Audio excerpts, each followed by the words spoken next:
ఈ చరిత్రను తొక్కివేయడం కోసం అని చెప్పి మోసాలు జరిగాయి. మోసాలు జరిగాయని వాళ్ళని తిట్టడం మనకి ప్రయోజనకరం కదా, వాళ్ళని తిట్టడం కాదు ఉద్దేశం. చరిత్రలో మోసం జరిగింది కనుక దాన్ని మార్చుకోవాలి, దాన్ని పక్కకి పెడితే చరిత్ర దొరుకుతుంది. ఇప్పుడు నాకు మొదటి చెప్పాను మీకు 119 ప్రమాణాలు దొరికాయి అని చెప్పాను. ఆ తర్వాత 165 ప్రమాణాలు దొరికాయి. దాన్ని ఇంగ్లీష్లో పుస్తకంగా ప్రచురించడం జరిగింది. ఇప్పుడు నా దగ్గర 444 ప్రమాణాలు ఉన్నాయి. కనుక ప్రాచీన భారతదేశ చరిత్రను పాఠ్యవాచకాల్లో పెట్టాలి. పెట్టాలంటే ఎలా పెడతారు? ఎవరు పెడతారు? ప్రభుత్వం పెట్టాలి. ప్రభుత్వం సెక్యులర్ ప్రభుత్వం. సెక్యులర్ ప్రభుత్వం ప్రత్యేకించి హిందువులకు సంబంధించిన ఈ పని ఎందుకు చేయాలి? ఎందుకు చేస్తుంది? కనుక ఏం చేయాలి? ప్రజలు కోరాలి.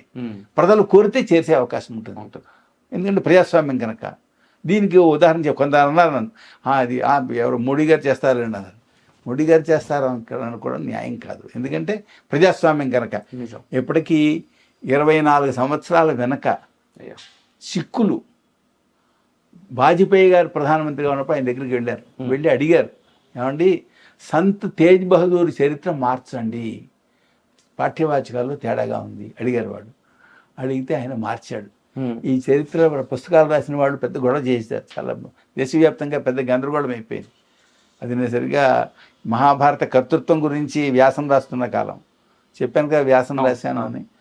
ఆ కాలంలో జరిగింది ఇది. అప్పుడు ఏమైంది, ఆయన మారిస్తే వీడు కాదన్నారు కదా, చరిత్ర రాసేవాడు కాదన్నారు కదా.